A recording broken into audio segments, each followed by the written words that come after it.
Hello, thank you for joining with me. We are reading Ken Wapnick's Journey Through A Course in Miracles, the text. And this is chapter 1, The Meaning of Miracles, and we are on Jesus and page 37.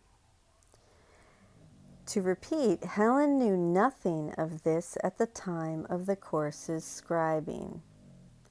Therefore, what is important in these early parts is not what Jesus is saying. When I was on earth, this is what I said, but rather that he was trying to help Helen forgive him. She was enraged about so many things in the Bible, primarily the New Testament, as she had not read very much of the Old Testament. After I completed the initial draft of Christian Psychology in A Course in Miracles, my first published writing on the Course, Helen read it and became absolutely livid. I had seen her angry many times, but rarely like this. She seemed almost murderous, furious at what I was quoting in the Bible and saying, in effect, this could not have been Jesus. How could the evangelist possibly have written this? And if he did say these things, he is going to hear from me, which he undoubtedly did. These early references to Jesus seem to suggest that the Jesus of A Course in Miracles is the Jesus of the Gospels. But this does not mean that he is. Jesus was speaking to Helen in the only way she could understand him, not because the form was the truth, but because, again, that was her image of him. One of the reasons there are so many quotations from the Bible was that Helen knew the Bible backwards and forwards. Again, she did not like it, but she knew it well and loved the language. In fact, because of its poetic style, the only Bible she would read was the King James Version. She could not stand the modern and more accurate translations that were not as beautifully written.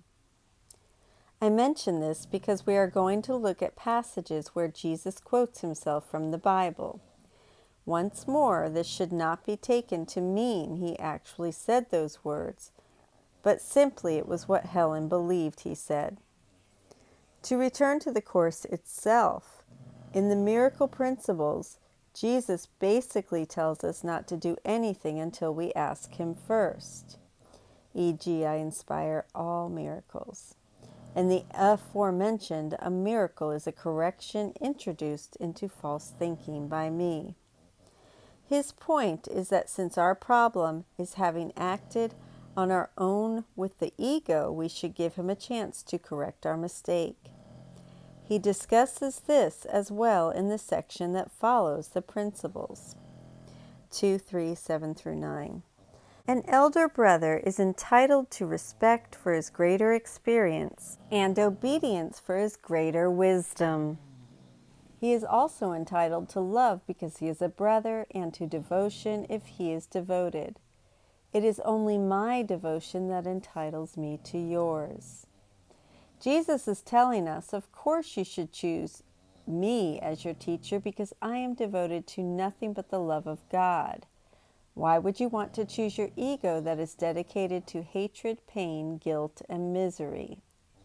Here, as always, Jesus was pleading with Helen and all of us to let him help her to choose to live under a different thought system.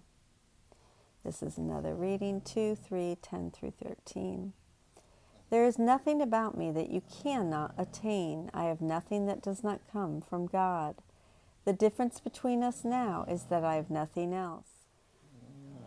This leaves me in a state which is only potential in you. Jesus corrects the primary principle of Christianity, that he is the only Son of God.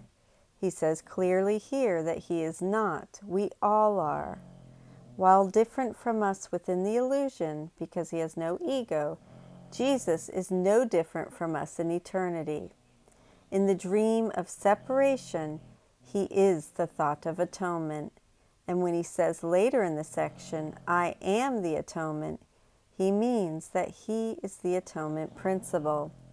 The separation from God's love never occurred.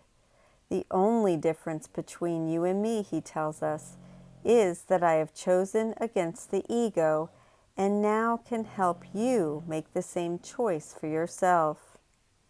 He is thus asking us to see Him as an older brother, not an exalted being, as all Christian churches have taught. These churches may differ in many areas, but not in this one. Jesus is the Son of God. From the point of view of A Course in Miracles, however, this is nothing more than the height of spiritual specialness.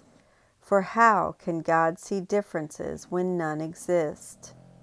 His unified sonship is one, an undifferentiated unity. I am going to stop there today. Thank you so much for joining with me. I hope that you have a beautiful day, and I will see you tomorrow.